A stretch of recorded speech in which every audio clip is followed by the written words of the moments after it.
I'm Gary Anderson, president and founder of All District Reads. In 1995, the Hart Risley study came out. I was a school psychologist then, and I remember sitting at my desk and I read that study and I couldn't believe it. There it was in black and white that children raised in impoverished homes or in homes in poverty are exposed to 12 million words before they get to school. Children raised in professional homes are exposed to 42 million words. And there it was in black and white. I had been trying to understand this deal, how so many children, particularly those coming from poorer home environments, just bottomed out in school. They struggled so much.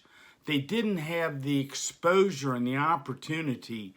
Over 10 years ago, we were now experimenting with trying to get families to read books aloud in their home to address this 30 million word exposure gap.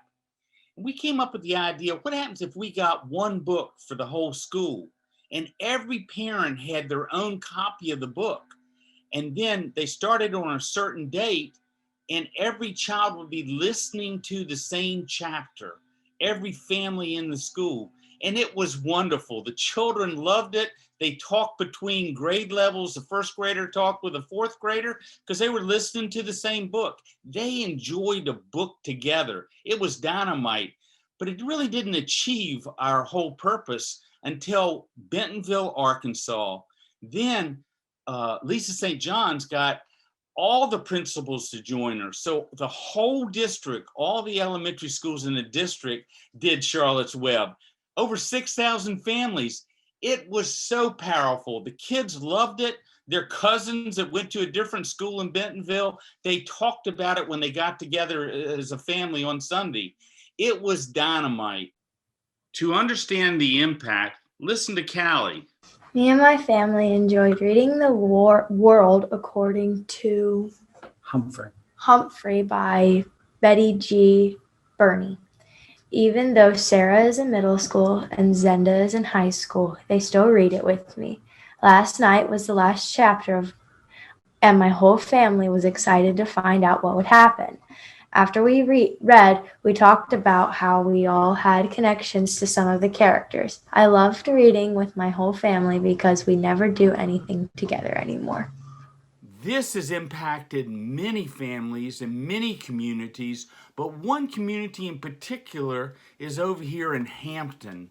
Dr. Cito brought the program there 3 years ago, and here's what she has to say about this district-wide approach. Since instituting All District Reads, Hampton City Schools has seen positive outcomes in their 24 elementaries with an increase in reading achievement, family involvement, and community engagement. This dynamic reading event is fostering a community-wide uplift in literacy. Our pre-kindergarten through grade 5 students and their families are able to experience the enjoyment of a great book together as they read the same chapter aloud daily in their homes. The Hampton community has also embraced this program, creating a true community-wide book club. Community members throughout our great city have taken the time to read chapters aloud to our students. This program is creating a love of reading and showing our students that everyone reads. We look forward to continuing it as our community book club will certainly impact students and family literacy for years to come and establish literacy as a core value in our city. Now is the time to act. Join us. We have a proven model in Hampton that's rocking for 3 years. We just need to spread it to other school systems, especially urban school systems in Hampton. A good book changes things when the whole community enjoys it together. But we want to remove the obstacle of cost. So we want to pay for the books up front so that the school system can embrace it. And we want school systems to join us and see the same thing that's happening in Hampton occur in their community. Thank you.